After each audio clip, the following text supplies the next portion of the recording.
Thank you very much. As you very well know that we have, Alhamdulillah, covered 20 lectures on Surah Yusuf, and today is 21st. And as usual, I'm going to start with the recapitulation, recalling certain points from lecture 20. Last time we had discussed some ayat, couple of ayat, and I had during the course of discussion elaborated or discussed those ayat in detail.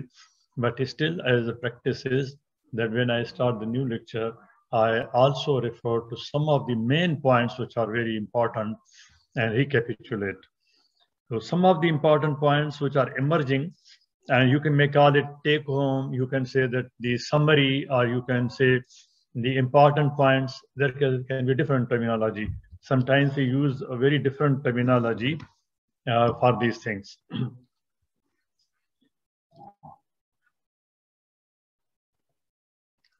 For example, I had quoted a set of 3 ayat while discussing ayat number 92 and 98. That when we say istighfar, istighfar is not just something unidimensional, or it's not just saying with words, or I say commit a crime against somebody, against human rights, and I say astaghfirullah. It has no meaning. It has no effect. Istighfar has at least 3 dimensions, and these have been highlighted in this ayat, in this surah Yusuf. For example, at one place, when Aziz meets Zulaikha, he catches him, she's caught at the door, and then Aziz tells her that istaghfari, you do istighfar, you seek forgiveness. But here it's not known whose forgiveness. He is treating Zulaikha's crime as a personal mistake, khata. And for him, it is sufficient that she says sorry to him, and then that crime is gone. For example, in some other cases, a person goes to the priest and says that I have committed this mistake or something or sin, and then it is considered that this confession is enough. But the concept which is being presented in Surah Yusuf is that one aspect is that the person himself should feel nadamat, because the Prophet says that tawbah means nadm. It means that one feels the remorse, one feels sorry sincerely from the heart.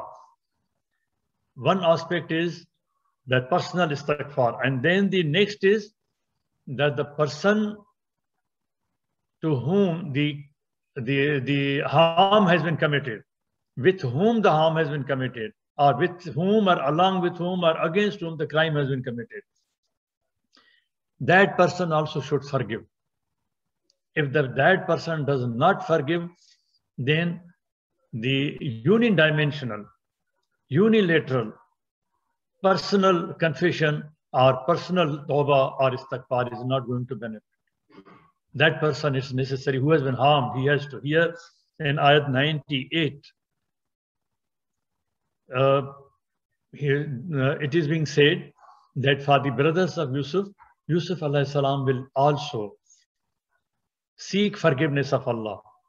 That I have forgiven him, kindly you now forgive them. And Yaqub alayhi salam also says at one place that I have forgiven them. So this is another part which is very important. And then there is another aspect of it. That is the third aspect, as I said. In ayat number 92, Yusuf alayhi salam is emphasizing, he's pointing out, Yaghfirullah. And here Allah has been used as a subject. He is the doer. That you have done your part, you have sought forgiveness. I have done my part, that I have forgiven you. Now it is for Allah subhanahu wa ta'ala to forgive you. Yaghfirullah. Yakfirullahu, Allah forgives. So these are three dimensions of istighfar, which I had discussed last time during discussing these ayat, but I think perhaps it was not very clear. This is the take home basically. And then blindness of Yaqub alayhi salam. I had discussed that in detail medically also. And what this shows is, along with the medical explanations and in the background of the ayat in the Quran, that anxiety and stress can cause temporary or even permanent blindness, and they can create temporary or permanent damage or malfunction of body systems.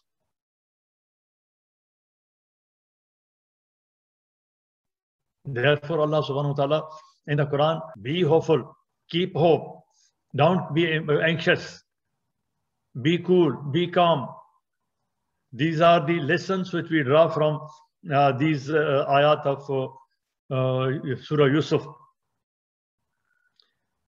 And at one place in the explanation of ayat number 95, I had asked a question. It says, Kalu tallah, lafi dalalikal qadim. Kalu, they said, who are they? I had raised this question. They were the family members, the household of Yaqub alayhi salam, not only the sons. Because ayat before this ayat, before 95, says that sons of Yaqub alayhi salam were still in Egypt, and the caravan had just moved, just started from the marketplace for going back home, and they have not yet reached. And in ayat 96 onwards, it says that when they reached, so in between this ayat occurs. The sons of Yaqub alayhi salam had not yet reached there. And Yaqub alayhi salam says that now I'm feeling the fragrance of Yusuf as soon as the caravan had moved. The sons had not yet reached. Kamis had not yet reached. The caravan had not yet reached. So who was in the house? Who was telling Yaqub alayhi salam? Who were they? Who were blaming Yusuf alayhi salam that you are in a mistake? They were the household. Either some of the sons are left back, or even the grandchildren, and even the wives. So this Kalu refers to the household. And I had said that this opens up a new vista of understanding, new dimension in the understanding of Yusuf alayhi salam. And what is the lesson in that dimension? The lesson is that discord between husband and wife does not remain confined between these two persons. This surah is giving a lesson, and science tells that. And in case of polygamy, discord between wives, as Yaqub alayhi salam had two wives, usually makes children bipolar. This is psychology.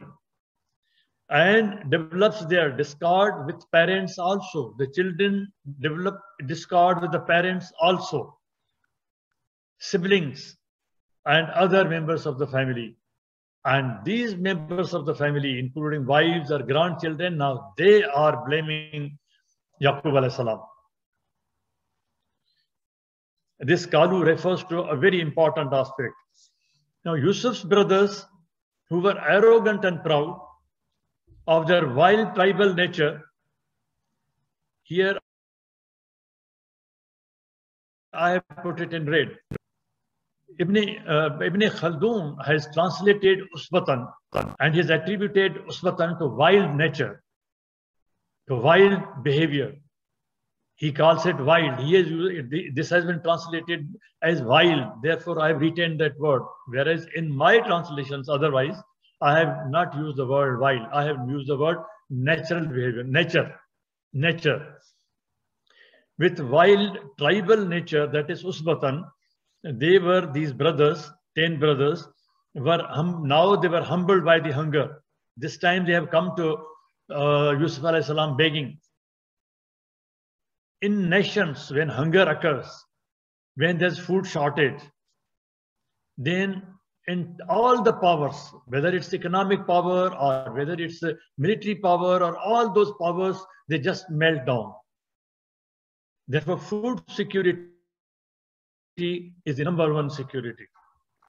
So they are humbled by hunger that they were begging charity. They are using the word charity, khairat, from the powerful position of Aziz, Yusuf.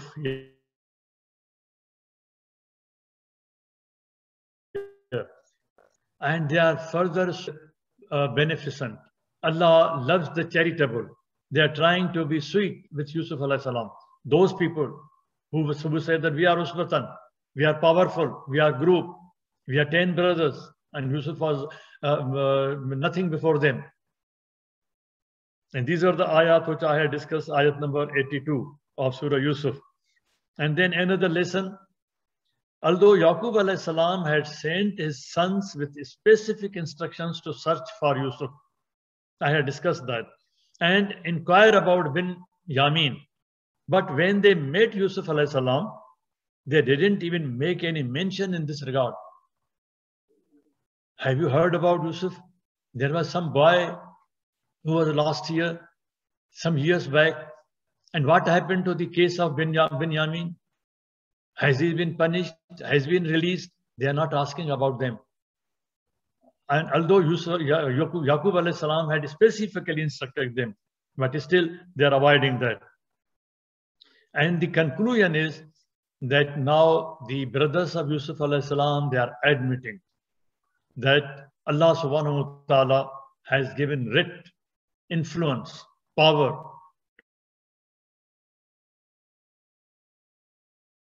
to Yusuf alayhi salam. That is why they are begging, they are crying. After this, the ayat which follow, those ayat we are going to discuss today.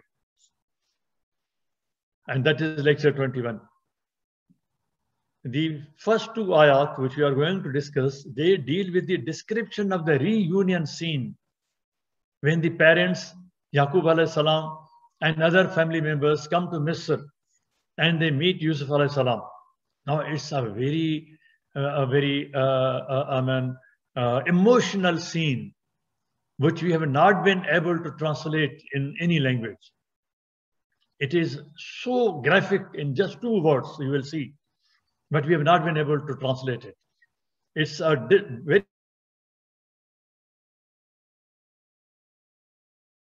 a description of the emotional eyesight for the son, and they are meeting after decades. Brothers have come, Yusuf alayhi salam is so happy, the family has come, and Allah subhanahu wa ta'ala has described it wonderfully. Here, the Quran says that Yusuf alayhi salam called the family members Aba ilahi Abawayh. Abawayh is from Ab, from father, from parent. You know, it's normally translated very rightly, very correctly. Abawayh means his parents. That's sufficient. But the scene is so emotional. Here, another word adds to this emotion. Aba ilahi. He is calling them. He is bringing them. He is bringing them close. He is bringing the parents close. But when we translate it like that, the meaning of Ava is not only calling, not only bringing together, it includes all the emotional meanings of hugging, caring, clinging, feeling affectionate, loving. When he has seen the family after so many decades, he is moved, he is touched. And this word Ava tells us that he is clinging to them. He's hugging them. He's bringing them to himself. And Abaway does not only mean parents. It means everything which is parental, paternal, maternal, ancestral, everything which carries affection for the siblings, for the children, everything, anything. The nearest word in Urdu, if I could I tried to find out, but I couldn't find the exact translation for this, where the nearest word in Urdu could be babul. For example, when the bride is married, she go home. You have lot of time you find the mention of babul, and it is part of literature. How she remembers her parents' home, how she remembers her parents, babul. And the nearest word I think in Sindhi could be abana. But in English, I have tried, but I could not find such a close word which could translate abave with all this parental love and which is remembered, recalled, cherished by the child, particularly when the child is separated. For example, the daughter gets married and goes away. She remembers babul. Here, Abave has so much love and affection, parental, ancestral.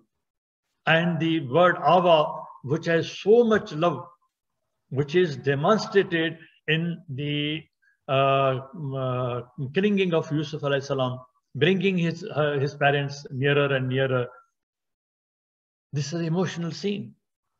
We can only imagine. It's hard to describe, it is hard to define, and it is hard to translate. It's not possible. Then Yusuf alayhi salam is telling them, Udkhulu Misr. They are already in Misr. They have come to Misr. And why Yusuf alayhi salam is telling them that Udkhulu Misr and live here in peace. Here he is offering them permanent residence. He is offering them citizenship. That now you have immigrated, you have entered, this entry has been allowed, you remain here in peace. This is the same word dakhal, which was used when Musa alayhi salam's Qawm was ordered to enter Canaan. Just word dakhal was used. And then in the dream of Prophet Muhammad, peace be upon him also, word yadkhulun, dakhala has been used, that you will enter Makkah. They were not asked to fight. They were not asked for any war or battle. It was entry. Prophet, peace be upon him, our Prophet, peace be upon him, at that time planned in such a way, because the only word dakhala had been used, to enter Makkah in such a manner that there's no bloodshed. He entered Makkah with wisdom, understanding the meaning of dakhal. And here the Yusuf alayhi salam is telling his parents that now you have entered Misr. Now you live here permanently as citizens, as a permanent residence, and be in peace. Now this another part of another ayat number 100. Again, it is very difficult to translate. It says, then he raised, elevated his abawah, his parents. Parents here includes father, mother, and all the family from the parent side. They are all included here. Plural has been being used because the next part shows that they all prostrated.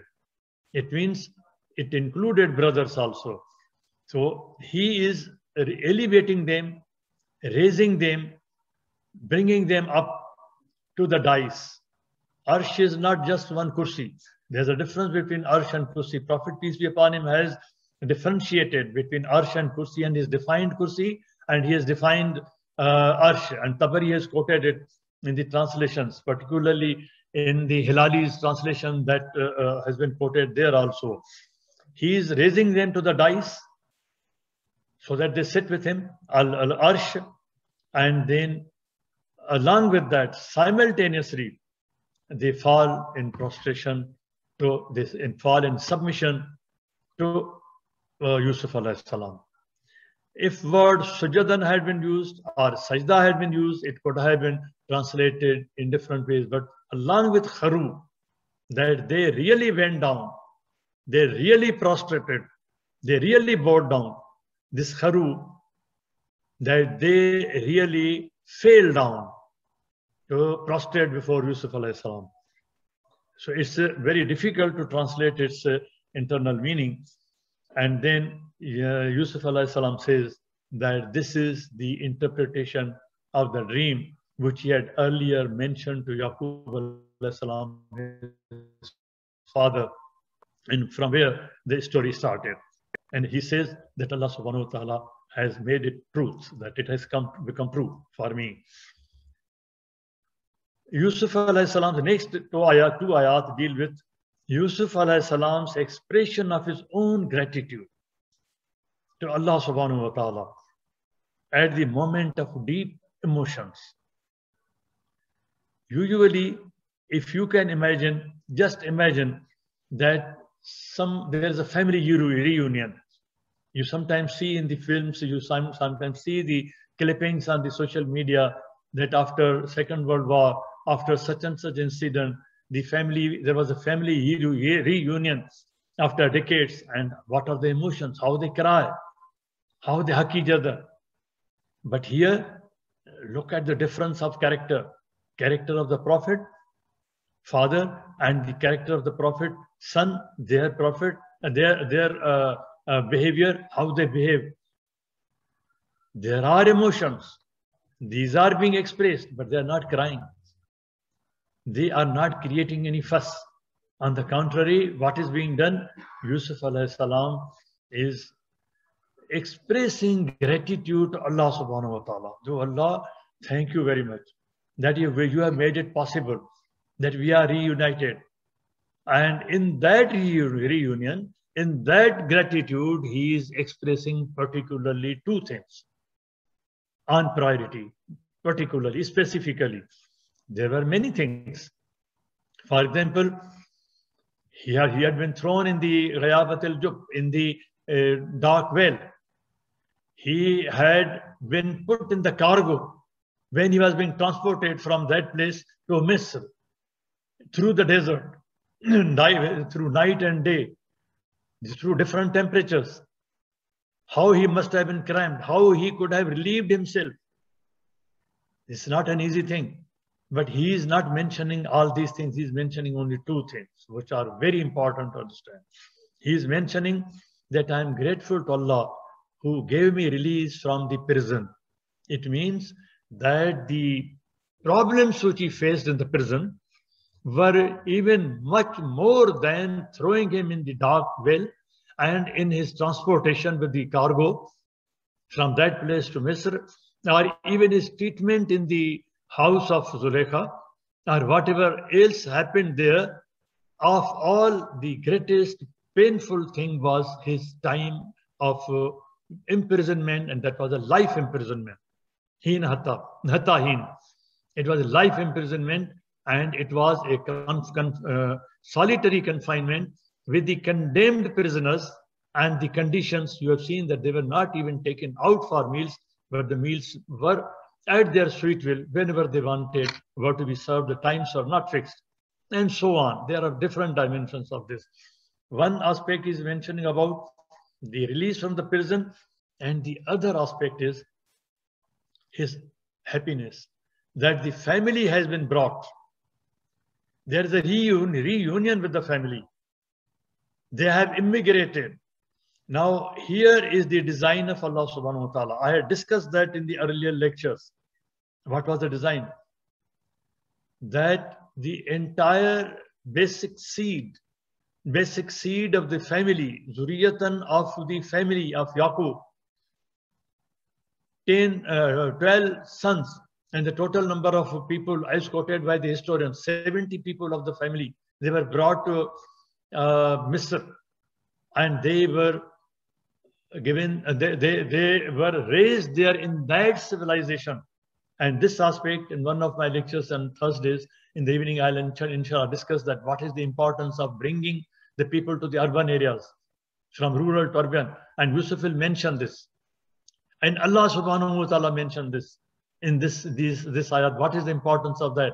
We are very lucky that people who are in such countries, in civilized countries where there is information, there is education, there are facilities, civil facilities, It is a blessing of Allah subhanahu wa ta'ala. Here Yusuf alayhi salam says that I'm so happy that Allah subhanahu wa ta'ala has brought my family. There is a reunion and they have been brought here. Word Badu has been used, that from the Badu life, from the nomadic life, from the rural life, from the desert life, they have been brought to the urban life, where there is culture, there is civilization, there is law, there is rule of law. Some to some extent are not even though not in a perfect sense, but there is something which you can define as culture, as civilization, as a system. He is showing gratitude to Allah subhanahu wa ta'ala.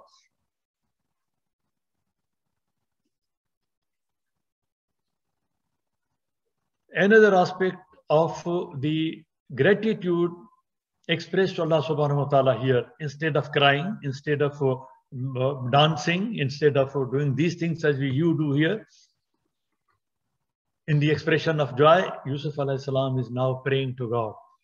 He is now mentioning another aspect of the gratitude to Allah subhanahu wa ta'ala. Oh, thank you, oh God, my God, thank you. You have given me the sovereignty, you have given me the power. Rabbika da'ataytani min al-mulk. You have given me the power. And then you have also taught me the interpretation of ahadith, interpretation of events. This is not sir, this is not jadoo, this is not any superstitious thing. He was interpreting the dreams scientifically. Sigmund Freud, he has written voluminous books on the interpretation of dreams, scientific interpretation of dreams. This is science of Allah subhanahu wa ta'ala. I had discussed this in the earlier lectures. That dream is a science of Allah subhanahu wa ta'ala, when those things which are stored in the subconscious during sleep, when the conscious sleeps, the subconscious wakes up. And how the subconscious works at that time. This is science of Allah subhanahu wa ta'ala. And the interpretation of events, if there is drought, what will happen, what to do. Allah subhanahu wa ta'ala taught this interpretation of events, Tawil al-Ahadith, Tawil, to Yusuf alayhi salam. And he's thankful to God that you have given me this hikmat, this is wisdom. You have taught me. He's thankful to God. There was no other school where he could attend. There was no university where he could get this, the degree in that. Allah subhanahu wa ta'ala's brief summarization. Now Allah subhanahu wa ta'ala is summarizing something from these ayat, from this qasas, in very brief terms. Brief summarization as to why and how delinquent people, the 10 sons of Yaqub alayhi salam, develop such attitude and behavior. Why do they develop this behavior? There's a reason for that. There's a cause. There was a family background, that's different. But along with that, what is the general cause? What is the reason? Allah subhanahu wa ta'ala is summarizing this in ayat 102 to 103. Now we are going to conclude with this today's lecture. Allah subhanahu wa ta'ala is telling Yusuf alayhi salam that this is the news, this is the information from which you did not know. Naba means information which is given first time, news, that is the news. This was a news for you because you didn't know about that.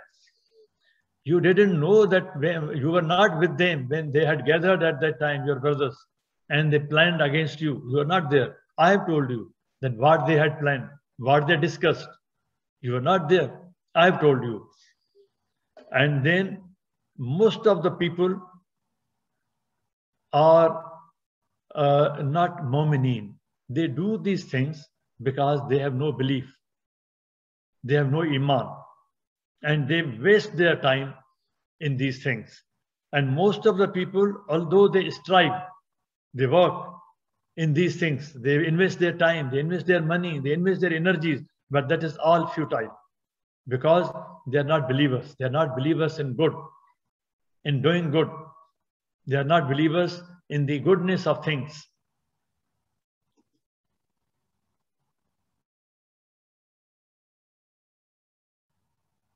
Although Yusuf alayhi salam is being told by Allah subhanahu wa ta'ala that you don't ask them for any wages, any return. But still, they do these things. Now Allah subhanahu wa ta'ala is calling this as zikr.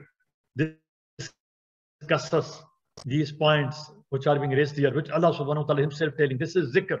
Zikr is not just whirling like a dervish, like a majnoon, or just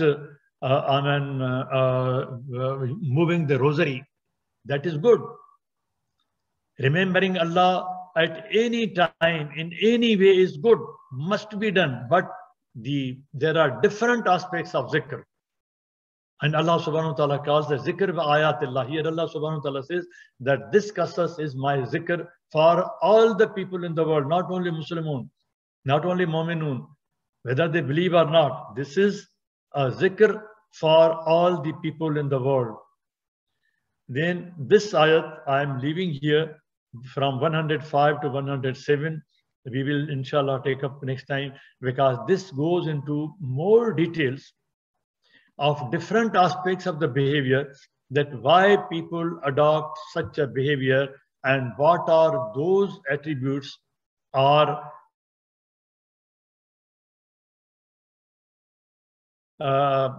aspects of behavior, and they go astray.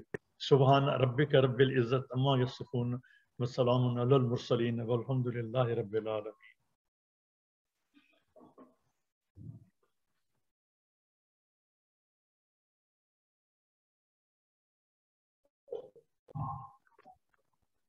وصحبه. اللهم اهدنا فيمن هديت وعافنا فيمن عافيت وتولنا فيمن توليت وبارك اللهم لنا فيما أعطيت وقنا واصرف عنا شر ما قضيت فإنك يا ربنا تقضي بالحق ولا يقضى عليك. اللهم ادخلنا برحمتك في عبادك الصالحين. اللهم اخرجنا من ظلمات الجهل والوهم إلى نور العلم. اللهم علمنا ما ينفعنا وانفعنا بما علمتنا وزدنا علما.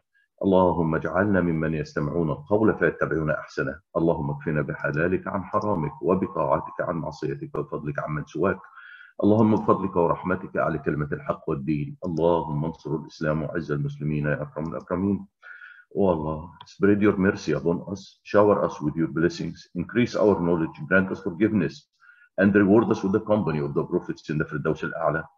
O Allah, forgive our parents and all our friends and relatives who have passed away. O Allah, make their grave. O Allah, remedy our sick. O Allah, remedy all our friends and relatives who are sick. O Allah, remedy our son, Murad, and our daughter, Aishawan. O Allah, remedy them, give them a remedy that leaves no ailment or injury. O Allah, give them a full and speedy recovery. O Allah, guide all children, protect them, and make them righteous. O Allah, we ask with every name you have elected for yourself in this blessed hour, that none of us leave this gathering, but his pains have been relieved, his worries have been removed, his debts have been paid, his weaknesses have been concealed, his sins have been forgiven, and his needs have been fulfilled. Subhanallah wa bihamdih, adada khalqih wa rida nafsih wa zinata arshih wa midada kalimatih. Subhanallah wa bihamdih, adada khalqih wa rida nafsih wa zinata arshih wa midada kalimatih. Subhanallah wa bihamdih, adada khalqih wa rida nafsih wa zinata arshih wa midada kalimatih. والعصر إن الإنسان لفي خسر إلا الذين آمنوا وعملوا الصالحات وتواصوا بالحق وتواصوا بالصبر. وآخر دعوانا أن الحمد لله رب العالمين والصلاة والسلام على خير المرسلين. اللهم صل وسلم وبارك على سيدنا محمد وعلى آله وصحبه والسلام عليكم ورحمة الله وبركاته.